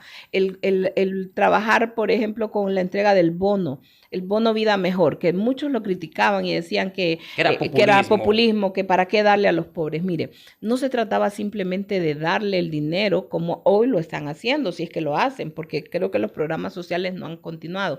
Pero ahí había primero un análisis de la situación de las familias. Se levantaba un censo, en este caso se manejaba a través del CENIS, Ujú, que manejaba toda la información de las condiciones de vida de las personas que estaban en esa línea de pobreza. Se hacía de la mano de diferentes organismos ujú, internacionales que muchas veces nos felicitaron por el trabajo que se estaba haciendo, porque no era un trabajo enfocado en que si usted era nacionalista, era libre o era liberal, le íbamos a ayudar al nacionalista y a los otros dos no, se apoyaba a todos los que estuvieran en esa situación de pobreza. Entonces, sí eran programas dirigidos a Mejorar la mejorar las calidad de vida. condiciones de vida de la familia. Ujú, El bono a mejorar el ingreso, vida mejor, que era la construcción de las viviendas o los techos, los pisos, etcétera, etcétera, la construcción de la letrina, el darle una pila a una familia para que pudiera almacenar agua, etcétera, etcétera. Todo eso tenía un sentido de mejorar las condiciones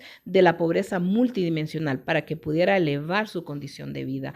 El bono estaba ligado directamente a la asistencia a la escuela de los niños y ujú, a sus controles de salud para garantizar que el niño tuviera el peso apropiado, que tuviera sus vacunas, ujú, etcétera, etcétera, etcétera. Teníamos programas como Mejores Familias, que estaban destinadas a hacer un cambio en el pensamiento de la familia, ujú. empoderar a la mujer para que pudiéramos enseñarle que no se trata de que si era muy pobre o no, pero que era importante cuidar las condiciones dentro del hogar, la salud, la limpieza de la familia, darle hábitos de crianza Ujú, para que sus niños tuvieran un mejor control de las emociones. Muchas veces hemos visto un poco en algunos hogares donde había una crianza un poco difícil para los niños al no tener una figura paterna o que la responsabilidad solo cayera en la madre, el control de las emociones, es decir, una serie ujú. de enseñanzas hacia las familias para que buscáramos tener una familia más fuerte, Si usted porque llegara a la ser presidente de familia este país, ¿todos estos programas volverán? van a volver. ¿Chamba comunitaria volverá? Chamba comunitaria. Mire, ¿Código verde volverá? yo he criticado mucho y lo he dicho varias veces por mis redes sociales y en muchas entrevistas, que el gobierno quitara la ley de empleo por hora, una ley que permitía que jóvenes pudieran trabajar medio tiempo y pudieran seguir estudiando, o que muchas madres de familia pudieran tener un trabajo por un par de horas, 4 horas al día y luego continuar con sus labores en el hogar. La quitaron por razones ideológicas y no han vuelto a poner una alternativa. Eso generó un desempleo masivo. Entonces, con nosotros esos programas van a volver. ¿Por Volverán. qué? Porque se le daba la oportunidad al joven de tener un entrenamiento en una empresa empresa privada o muchas veces a trabajar. Por ejemplo, me encantaba verlos Ujú, en los hospitales donde ayudaban a los ujú, pacientes en las labores de asistir al paciente o de diferentes funciones. Eso generaba una conciencia social muy grande en el joven, lo apartaba muchas veces de algunas acciones y lo llevaba a servir a los demás. Se generaba una experiencia de trabajo y al mismo tiempo un ingreso que le permitía seguir sus estudios o poner un pequeño negocio. Eran unos programas asombrosos. Eran programas Nunca lo vi destinados. populista, la verdad. Vi que se beneficiaban muchos jóvenes con eso y me gustó. Ok, entremos en materia. Inseguridad, maras y pandillas. Le daré para que me responda a estas crisis de país, problemas de país, en un minuto, la Sí. solución. Porque los políticos nos hablan de qué hacer, cuál es el problema, pero no nos dicen cómo lo van a resolver. Y el político promete un puente, pero si no hay río, promete un río. Pero que nos hablen de promesas reales. Eso no lo va a encontrar conmigo. Inseguridad, maras y pandillas, ¿cómo lo va a resolver? Mire, vamos a volver a articular lo que era FUSINA, que era la institucionalidad trabajando de la mano para que hubiera una respuesta mucho más efectiva, a volver a potenciar la Fuerza Nacional Antimaras y Pandillas, que ya tenía un recorrido, una experiencia y que había dado resultado combatiendo, en este caso, maras y pandillas y todo el Energía eléctrica. Antes de entrar a ese tema, que me hable de su propuesta, nos deben una disculpa. Usted en nombre de su esposo. La EH fue lo peor que pudieron traer. ¿Qué opina? Bueno, sí hubieron muchos problemas en el tema de energía eléctrica. Esta es una deuda que existe en el país, no solamente de nuestro gobierno desde antes y aún desde ahora. El tema de la energía sigue siendo un problema muy serio que genera que el país no sea competitivo al momento de traer grandes industrias por el alto costo de la energía. Hoy vemos que el problema se ha agravado. Realmente estamos ante una crisis de apagones que lo vemos cómo han venido a afectar la economía de muchas familias. El alto costo de la energía. Yo no sé a usted, pero a mí la energía me ha subido enormemente. En más de un 50% en los últimos 4 meses. No, yo le pago 7,000 pesos al mes de energía eléctrica. Bueno, yo no le quiero decir cuánto pago, pero es una cantidad que se ha incrementado, se ha duplicado en los últimos 3, 4 meses. Y yo sé que eso es lo que mucha gente percibe. Entonces sí, el problema de la energía eléctrica es prioritario resolverlo en el país. Cuando se tuvo, y aquí no quiero sonarlo como excusa, pero cuando se implementó el diseño de lo que debería ser la reforma al sistema energético, creo que habían buenas acciones que lamentablemente tuvieron la oposición y tuvieron el boicot de diferentes sectores que impidieron que pudiera llevarse a cabo la reforma completa, porque era de dividir la empresa estatal y hacer tres empresas que pudieran responder, una a lo que era la transmisión, otro era lo que era el cobro, y la otra, no me acuerdo, creo que era la parte central de la energía eléctrica. Esto se vio constantemente atacado, de forma que al final no pudo cumplir. Pero ¿por qué en otros países sí ha funcionado y por qué en Honduras no funcionó? Esas son las preguntas. Pero volviendo al punto. Antes de la EH pagábamos poco energía eléctrica. La EH llegó, tomó este contrato, firmó este contrato con el Estado y los cobros fueron irrisorios. Yo le doy mi opinión. Creo que en sí afectó mucho el trabajo del presidente Juan Orlando Hernández en ese entonces, la EH. Creo que eso hundió mucho el Partido Nacional. Fíjese que Juan Orlando muchas veces se levantó frente a esas injusticias que se denunciaban. De hecho, firmó varios decretos donde se querían hacer incrementos y él mismo los sancionó un par de decretos donde decía que no se iba a poner. Se subsidió el costo de la energía. Se tomaron muchas medidas, pero sí coincido y creo que todavía es una deuda pendiente para el país de tener una solución clara. Hace poco, por ejemplo, vi que salían inaugurando unas centrales, unas subestaciones. Y siempre en este gobierno se refieren diciendo que en el gobierno pasado no se hizo nada, que todo es logro de lo que ellos están haciendo hoy día, cuando eso es absolutamente falso. Todo lo que hoy está haciendo este gobierno en mejoramiento de la infraestructura, en los sistemas de distribución, por ejemplo, de la energía, que eso es un grave problema, porque usted tiene que la energía sale a un 100% de donde se genera, pero le llega a algunas zonas del país apenas un 20% del voltaje. mensaje. ¿Por qué? Porque había que hacer el cambio de los sistemas de transmisión.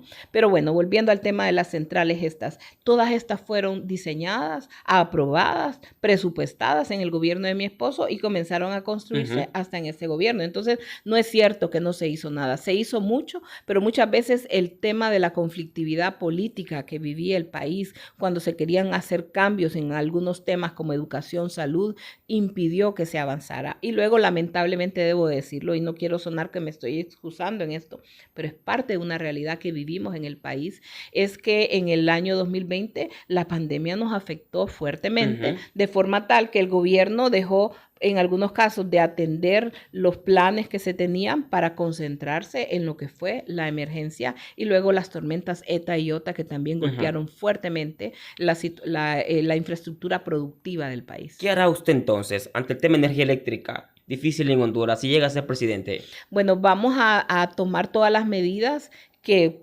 podamos en el caso para recomponer esta situación de la energía y obviamente la meta es abaratar el sistema para que las personas puedan disponer de energía, especialmente los sectores productivos. Pero ahí hay mucho que revisar. Pero ya estudió hay el mucho tema, que ¿dónde hacer. va a comprar la energía? Estamos en eso con un equipo que nos está orientando sobre las decisiones que tomar. Pero sí quiero decirle algo que yo siempre he visto y es, por ejemplo, que creo que es algo que debe de corregirse. El hecho de que mucha de la energía, y yo siempre lo digo, recuerdo haber estado en una visita que hicimos con Juan Orlando en el año 2012, por ahí, cuando vino el accidente nuclear en Japón, no sé si usted lo recuerda, que le dio una pauta a todas las economías del mundo de que no podían depender de la energía nuclear por los riesgos que se corrían. Y recuerdo haber estado ese día histórico ahí en Alemania, donde en el Parlamento de Alemania se tomaron decisiones de hacer una transición de la energía nuclear hacia una energía ecológica. ¿Qué pasa? Aquí en el país se tomaron algunas medidas sobre ello, pero lamentablemente el costo de la energía no disminuyó.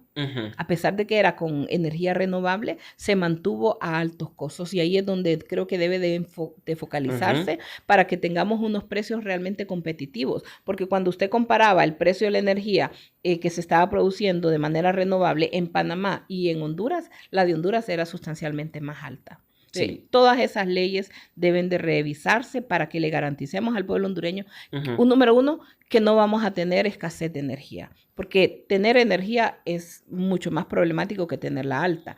En eso creo que es importante, pero tampoco es justo para el pueblo estar pagando altas tasas de energía como lo que estamos viviendo hoy y no tener una solución a corto plazo. Tema de peajes, un minuto, ¿cómo lo va a resolver? Los peajes. La gente no quiere seguir pagando para ir a la zona norte. Yo creo que ese tema debe de revisarse muy bien porque hoy día tenemos una de las mejores carreteras en el país y creo que no tener un sistema de peajes también sería complicado en cuanto al mantenimiento de las carreteras. Peajes? Mire, todos los países del mundo desarrollados los tienen. Entonces, tal vez no sea la mejor alternativa, pero es la que nos permite tener un sistema apropiado de carretera, siempre vigilando que se mantenga dentro de los parámetros del servicio que debe de dar. ¿Le parece el precio que cobran por cruzar un peaje cómodo o muy caro? Actualmente, 22 lempiras, vehículo liviano. Es menos de, ¿cuánto en dólares? Menos de $1. Menos de $1. ¿Le parece cómodo o muy caro? Pues ni puedo decir o sea, creo que es dentro de los parámetros del mantenimiento que debe dársele a la calle. Quiero decirle que veo la calle porque he estado transitando, que se mantiene en óptimas condiciones, contrario a otras calles que no están de esta manera y que hoy están completamente destruidas. Entonces es más caro para la persona, gasta más combustible, el daño a sus vehículos es mayor. Es un balance que es necesario hacer. Es un balance muy delicado que hay que entenderlo, porque tampoco podemos permitir que el sistema vial del país se deteriore de tal manera. Y algunas veces el país no tiene los recursos para los mantenimientos. Debería tenerlo, debería de construirse con fondos propios. Nosotros cuando íbamos a salir del gobierno habíamos avanzado ya mucho en un sistema que permitiera, por ejemplo, la pavimentación a todas las cabeceras municipales del país que no tenían su pavimentación. Porque sí, el hecho de tener mejores vías de comunicación facilita la movilidad, facilita el comercio, da mejores condiciones de vida a las familias de estas zonas que están lejanas. Crisis en los hospitales. También es lamentable, para mí yo estuve muchas veces cerca del tema de salud, visitaba los hospitales, creo que me visité la mayoría de los hospitales del país, sé que habían problemas muy graves, no lo voy a negar, pero también sé que tuvimos avances muy importantes. ¿Qué va a hacer ahora si llega a ser presidente? Uno de ellos es volver a ver muy de cerca los procesos de adquisición de medicamentos y de material médico quirúrgico. Hoy es un fracaso lo que sucedió después de que quitaran los sistemas de compras que ya habían con el Estado, entre el Estado y algunas instituciones que nos ayudaban a garantizar que fueran procesos transparentes y que fueran procesos que dieran medicamentos a bajo costo y con los mejores estándares de calidad. Hoy nuevamente es un problema, hay desabastecimiento. Esa es una de las cosas que en estos últimos 4 meses que he estado saliendo por el país me he encontrado con las personas diciéndome no hay medicamentos en los hospitales, ni centros de salud, lo que nos dan son recetas y papeles para que nosotros los vayamos a comprar. El desabastecimiento es serio, es problemático y ya han pasado 2 años y medio de gobierno y no se ha logrado resolver porque no ha habido una visión clara de cómo abordar este problema. ¿Qué hará entonces específicamente? Entonces, número 1, yo creo en la descentralización que ya estaba funcionando en diferentes hospitales, en diferentes regiones del país, que significaba que se atendía más directamente la salud a través de los esquemas de atención primaria en salud, es decir, ver que el 80% de nuestra población padece un 20% de las enfermedades que ya son identificables, como por ejemplo diabetes, presión arterial, problemas de colesterol, problemas gastrointestinales, problemas respiratorios. Entonces, por eso la atención primaria es tan importante, porque de esa manera usted tiene que, no importa qué tan lejos esté un municipio de los hospitales o de las grandes ciudades, pero hay equipos que están yendo casa a casa a identificar, por ejemplo, a la mujer embarazada para que tenga una atención prenatal de vida, para que el niño nazca en el centro hospitalario o en la clínica, en el materno infantil que esté más cercano y que de esa manera pues tenga un mejor inicio desde el día de su concepción hasta que nace y de en adelante. Entonces, la atención primaria en salud la vamos a fortalecer y vamos a fortalecer la red de los centros de salud que hoy operan en el país para fortalecerlos aún más en el sentido de que puedan atender ese 20% de enfermedades que las padece el 80% de la población. Desempleo, caravana migratoria, desempleo, crisis migratoria, ¿qué hará? Mire, yo estuve muy de cerca con el tema de migración. Esa fue una de las actividades en las que me involucré mucho y conozco de cerca, estuve en la ruta migratoria, visité México, visité la frontera con Estados Unidos y es doloroso ver cómo muchas familias tienen que dividirse debido a la migración. Hoy este problema se ha incrementado en los últimos años, la migración es aún más fuerte y está ligada con una serie de temas también externos, pero al igual, número 1 es a generar oportunidades en el país para que las familias no tengan que movilizarse. Y eso lo hacíamos muchas veces y mejorábamos esas condiciones con los programas sociales que llevábamos, con la generación de empleo para los jóvenes. Las oportunidades para los jóvenes es muy importante. Nos estamos quedando sin juventud en el país. Totalmente. Nuestra juventud está migrando. Hay zonas, me daban un dato que me dejó muy impactada porque en Houston, por ejemplo, hay una comunidad de migrantes hondureños que ya tienen su identidad, que han hecho el proceso de identificación de 50,000 hondureños. Wow. En España. Solamente hondureños. Solo hondureños. En un solo estado. Solo de Houston. Y solo en Houston. Miami tiene cerca de 47,000. Nueva York tiene una población muy grande también. Solo en Estados Unidos estamos hablando de miles de hondureños que recientemente han tramitado su documento de identificación. En España tenemos más de 60,000 solo en Madrid. Entonces sí hay que trabajar muy de cerca con la comunidad migrante en dos vías. Número uno, en la prevención de la migración en nuestro país. Dándoles empleo para que no se generando vayan. empleo, generando mejores condiciones de vida, seguridad, empleabilidad, oportunidades de becas para los jóvenes y también con las comunidades en el exterior. Y ahí debo decirle que nosotros... como parte de nuestra labor de la Fuerza de Tarea Migrante a la que pertenecíamos, una de las cosas que hicimos fue mejorar las condiciones de atención de los consulados. Pero hoy lamentablemente vemos que se ha retrocedido en la atención consular.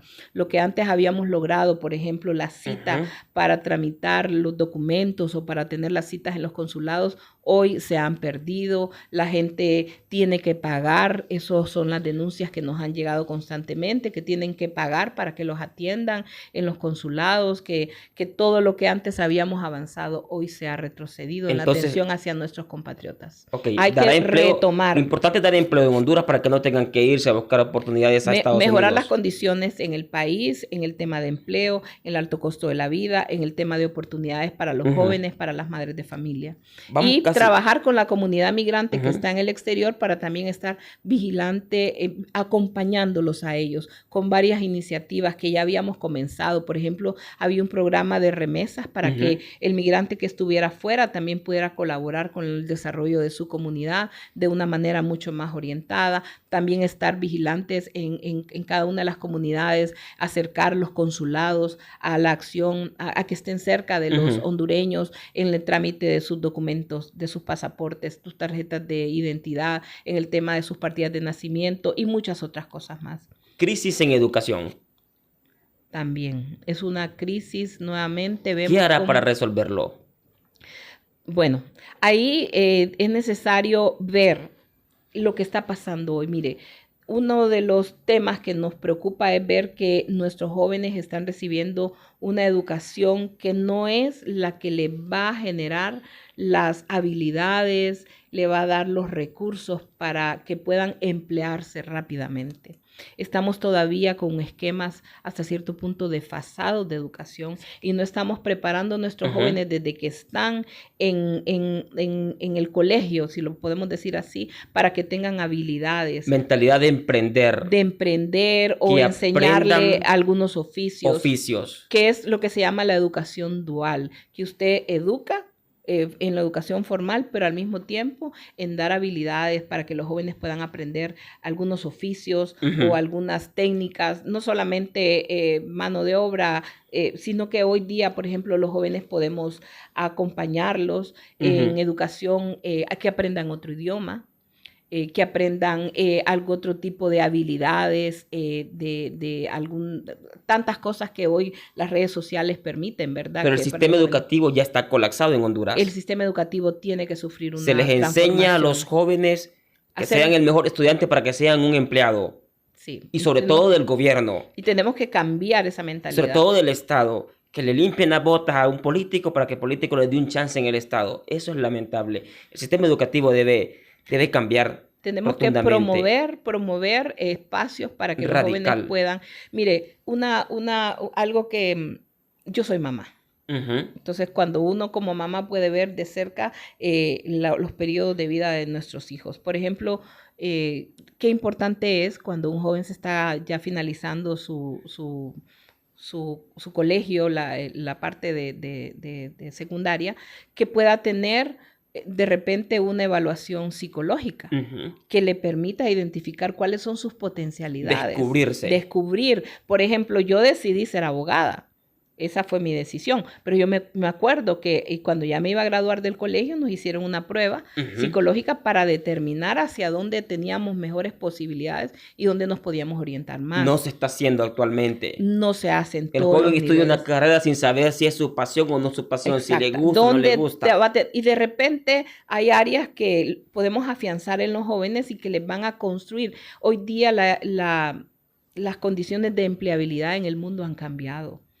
Quizás necesitamos menos de ciertas profesiones y más de ciertas áreas de potenciar a los jóvenes. Fíjese, por ejemplo, el otro día hablaba con unos jóvenes y me decían, durante el gobierno del Partido Nacional se potenció mucho el área de los call centers.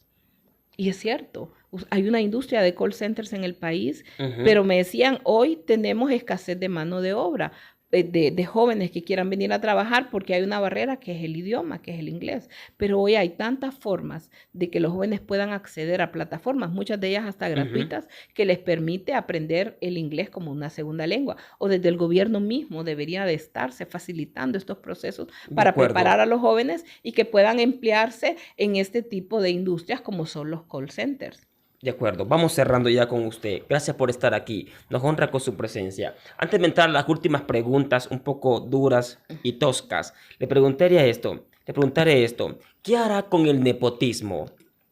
Cuando usted fue primera dama y su esposo, presidente de Honduras, por 2 periodos consecutivos, ¿a cuántos familiares le dieron empleo?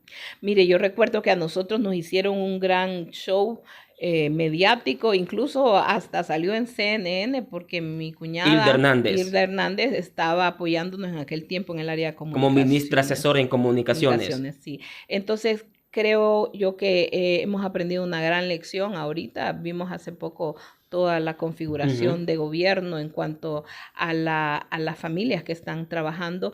Eso creo que no es correcto. Debe de limitarse en la medida de lo posible para que no sean familiares los que estén dentro de la acción de gobierno. ¿Hubo familiar suyo y de Juan Orlando Hernández en el gobierno en aquel entonces, trabajando? Sí existieron, pero no en cargos relevantes. Algunos de ellos ya estaban dentro de la administración pública antes de que nosotros ingresáramos. ¿Cuántos familiares tuvieron empleados en aquel entonces?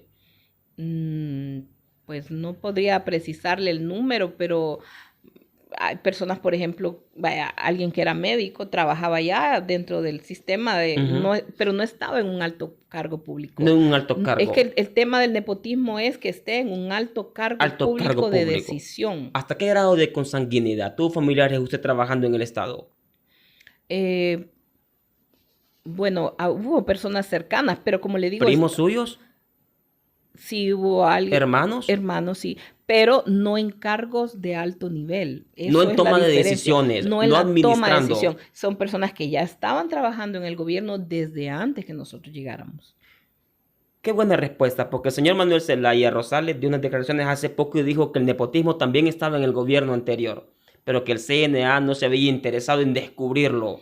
Es que ni en divulgarlo, pero sí en este gobierno. El tema del nepotismo es más en función de que usted tenga en las altas decisiones a las personas de una misma familia. O sea, una cosa es una empresa privada. La empresa privada pueden estar todos los hermanos sentados en la misma mesa decidiendo. Es su propio patrimonio. Eso no es problema en el sector privado. En el sector público sí, hay un código de ética del funcionario público donde precisamente se habla de esas situaciones. Hay restricciones dentro de la misma ley, por ejemplo, la ley de contratación del Estado y otras más, que ponen algunas barreras a esto. Entonces, creo que el problema que hoy se señala y que hoy se vive es que sean grupos familiares que estén en altos cargos de dirección. Eso es el Usted me dice ahora, si hubo familiares míos en el gobierno trabajando, pero no en toma de decisiones. No en toma de decisiones. Ni no como cabezas de ministerios. No como cabezas de ministerios, no como ministros, no como viceministros, no como altos funcionarios, sino que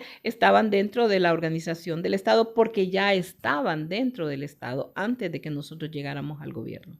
Gracias por estar aquí. Wow. Me fascina mucho esta entrevista. Gracias. No, gracias. Tiene usted una forma tan sincera de hablar que estudio mucho a mis entrevistados y puedo ver en usted grandes gestos y rasgos. Nunca vi tocarse su nariz ni tocarse la oreja. Wow, señal de que es una persona que trata de hablar lo que es y de no mentir. Así es. En lo posible. Muy bien. Vámonos cerrando. Gracias por estar aquí. No, ayúdeme respondiendo algunas tonteras y estupideces que se divulgan en la calle. ¿Tuvo un romance con Pitu? Eso es...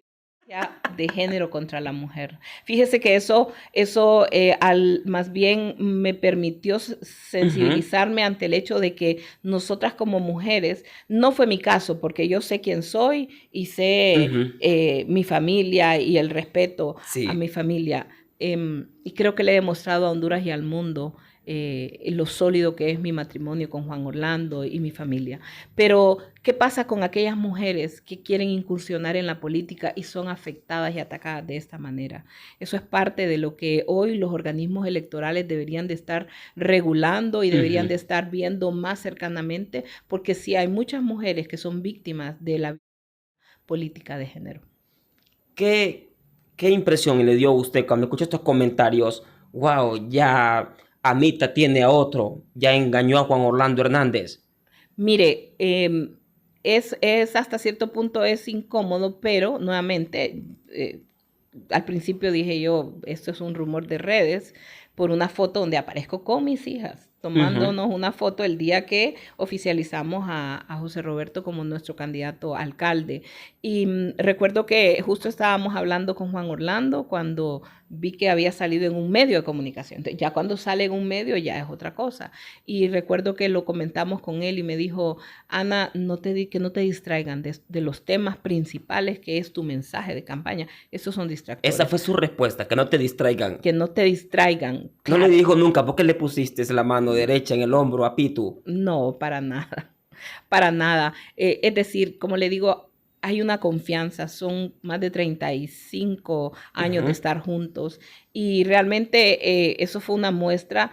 Al final logramos identificar de dónde vino todo esto. ¿De dónde salió eso? Bueno, creo que hay parte de alguna gente dentro de nuestro mismo partido. ¿Del mismo partido? Pero que al final se revirtió porque si nuestro candidato más bien subió mucho en opinión, sus redes sociales subieron muchísimo. Se incendiaron enormes. Claro, al final en política darse a conocer siempre va a ser un punto bueno, aunque para mí también fue un punto incómodo, lo debo reconocer. La mala publicidad no existe. Al final eso es lo que dice la gente que lo ve fríamente, pero cuando uno lo ve también desde la perspectiva de familia, o sea, se llevaron de encuentro a mis hijas simplemente por una fotografía, o sea, es una falta de respeto para ¿Sus hijas cómo reaccionaron? Se molestaron, pero ellas también tienen una formación, primero de familia, sabe quiénes somos, nuestra identidad como familia. O sea, es molesto, pero al mismo tiempo nos afianza en lo que somos. Y ellas, pues, son dos profesionales estudiadas en el tema de mercadotecnia. Y saben cómo funciona. Que esto funciona así. Señora Ana, ¿puedo ver cómo esto quebrantó su voz? Sí la indignó realmente. Es que es molesto que se metan con la dignidad de uno por ser mujer. O sea, se siente herida por eso. Dígame usted cuántos candidatos hombres no se pueden tomar una foto y no dicen nada, pero porque somos mujeres lo dicen. Pero son las cosas que en vez de debilitarnos nos fortalecen. Claro, pero no puede esconder esa herida. Es que es molesto. Atentar contra su dignidad. Contra nuestra dignidad. Su imagen de mujer. Pero no nos van a hacer retroceder. En nuestro tema, como se lo dije, no nos vamos a desenfocar de lo que es importante. Y lo que es importante es nuestro mensaje al pueblo hondureño. ¿Por qué estamos aquí? ¿Qué vamos a hacer para transformar Honduras? Para rescatar a Honduras del fracaso, de la crisis permanente que hoy vivimos. Estos comentarios estúpidos ante este supuesto romance, ¿la llevaron a llorar a la cama? No a ese extremo. Sí me molestaron, pero cuando uno sabe quién es, cuando uno tiene identidad, o sea, no me van a cambiar. Yo creo que la gente, si usted más bien lee después los comentarios, la gente hasta se reía diciendo, sí, ya sabemos cuánto a la abogada Ana o Anita o la presidenta o la ex primera dama, como quieran decir, ha demostrado su amor por el presidente Juan Orlando. Sí. Ya para despedirnos, Juan Orlando Hernández está bien de salud. Gracias a Dios está bien, ya se recuperó de la lesión que tuvo en la pantorrilla, un desgarre muscular, y yo lo he dicho, eso es parte de lo que nos ha indignado, el trato cruel, inhumano, la violación de sus derechos humanos, una lesión por la que no le dieron atención médica oportuna. Esperaron más de 10 días para poderlo llevar al hospital. Cuando ya lo llevaron, ya el doctor dijo que ya la lesión estaba soldando, entonces que ya no lo iban a operar, pero que le ha dejado algunas secuelas de tener que tener mucho cuidado y hacer rehabilitación física, pero ya está muy recuperado. Sí de lo eso. veo un poco más viejo. Yo no lo he visto. En las fotos, bueno, no han habido fotos, ¿verdad? No han habido Recientes. fotos, no. Yo tengo 2 años y medio De no verlo. ver a mi esposo. Ni en fotos. Ni en fotos. Wow. La última foto que tengo de él fue el día que se lo llevaron. Que le dio un beso a usted en sus labios al salir de la puerta de la casa. No. Tengo otra más que pudimos hacer un video cuando él estaba detenido en Cobras y una foto que es la que yo tengo de mi perfil de redes sociales donde nos estamos dando un beso. Y luego la última foto realmente, esa nunca la he sacado al público. Algún día lo haré, pero fue la mañana siguiente que se lo llevaron a él. Hubo un agente de la DEA que me lo contactó por teléfono y me permitió tener una videollamada. Y ahí fue la última vez que lo vi. ¿Cómo se veía él? Estaba cansado, todavía estaba con la misma chumpa que se lo habían llevado, pero aún dentro de su cansancio siempre buscó darnos un mensaje de ánimo a nosotros como familia. ¿Cómo ha hecho usted para poder soportar toda esta angustia? Ha sido bien duro. Ha sido bastante duro. Han habido días duros. Pero siempre tomados de la mano de Dios, hemos podido enfrentarlo. Y aquí estamos de pie, confiando en que pronto lo vamos a tener juntos. ¿Sufre depresión? ¿Depresión? No he tenido, o sea, sí he tenido mucho dolor, he llorado mucho, he vivido días de mucha angustia, pero gracias a Dios no me he deprimido para no poder enfrentar esta situación. No es Dios fácil. ha estado conmigo cada Déjeme día. decirle que usted es la mujer más valiente que he podido conocer en este país. Gracias. No es nada fácil. Pero la valentía no viene de mis fuerzas, sino que de las fuerzas de Dios en mí. Y puedo ver su apego a Dios totalmente durante este proceso. Sí. Y mucha gente dice que es que yo por este proceso, no, Dios ha sido parte de mi vida siempre. Lo conocí desde muy joven, desde que tenía 15 años acepté a Jesús como mi Salvador. Vengo de una familia cristiana, por un lado católica, pero por otro lado cristiana, y Dios ha sido parte de mi vida y he pasado por procesos difíciles a lo largo de la vida, de muchas maneras. Pero no como este. No como este. Obviamente esto ha sido muy duro, muy duro. Pero en medio de ese proceso también he visto la mano de Dios ayudándonos, sosteniéndonos, cubriéndonos, ayudándonos. Un día, créame que un día voy a escribir un libro de todo ese testimonio para mostrarle a la gente que Dios es un Dios real, que Dios es un Dios que está con nosotros, que nos cuida, que nos anima y que nunca nos deja de la mano. Y yo siempre lo digo, parte de la escritura es un versículo que está en el Nuevo Testamento, donde dice, en el libro de los Hebreos, donde dice que Dios al hijo que ama lo disciplina. Entonces yo siempre le digo, Dios, yo soy tu hija amada, porque me has pasado por un proceso que no es fácil, pero ahí ha estado Él para ayudarnos, para sostenernos, y cada día hemos aprendido a depender de las pequeñas cosas que Dios nos permite. Por ejemplo, esos 15 minutos que cada día podemos hablar con Juan Orlando, para nosotros ¿Diariamente son valiosos. habla con él 15 minutos? Sí. Diariamente hablamos con él, hemos aprendido a administrar los minutos. 15 minutos para hablar diariamente. 15 minutos, sí. ¿Y a qué hora que podemos ese hablar un poquito más? A cualquier más. momento. Sí, tenemos como ciertas horas porque sabemos que estamos todos y entonces podemos poner el teléfono en altavoz y hablar con mis hijas. Algunas veces está mi hijo, está mi nieta, mi suegra y atesorar esos minutos, pues. Por eso yo siempre digo a quien me escucha, a una madre, a una esposa, que valore ese tiempo en familia. La familia es lo más valioso que Dios nos da, que no perdamos el tiempo en discusiones inútiles, que no perdamos el Claro, tiempo claro, que no en sabemos lo cosas que puede pasar mañana. que a veces nos afanamos por pequeñas cosas, cuando en realidad lo más valioso es poder El estar compartir, juntos, en compartir, en abrazarse. valorar, en atesorar a nuestros seres amados. ¿Por qué no ha ido a verlo usted personalmente? Porque parte de la tortura a la que nos han sometido con esta injusticia que nos han provocado en nuestras vidas es que nos quitaron la visa a mis hijos, a mi suegra y a mí. Wow, no tienen visa. No hemos podido visitarlo por ello. Mis hijas hicieron una petición de visa hace unos meses atrás, el año pasado, y estuvieron esperando por varios meses una respuesta. Y ya cuando se iba a acercar el momento del juicio, necesitábamos saber, ellas querían acompañar a Juan Orlando, pero al final se las denegaron la Wow. visa. Mi hija Daniela lo escribió en la carta que le mandó al juez Castel. Ahí está la razón por la cual se los denegaron y el sufrimiento que eso les había ocasionado. El pensar que durante todo ese proceso siempre hubo una banca vacía atrás de Juan Orlando y que su familia no lo pudo acompañar. Con esta conversación se ha ganado más enormemente mi respeto. Gracias. La admiro demasiado, no entiendo cómo no está loca. Porque Dios está conmigo. Y si Dios está con uno, dice que a los que amamos a Dios, todas las cosas nos ayudan a bien cuando estamos en el propósito de Dios.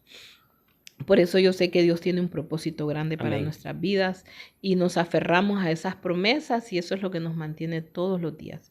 Y parte de ese propósito es servir a mi nación, servir a Honduras. Y yo lo dije hace unos días en una entrevista porque me cuestionaban, ¿y usted por qué teniendo tantas cosas encima? Ya tiene una cruz grande con lo que le pasa al presidente, quiere también ser presidenta. Y entonces yo le contestaba a la persona que me entrevistaba, porque creo que si Dios lo pasa a uno por procesos tan difíciles, es porque lo está preparando para algo más.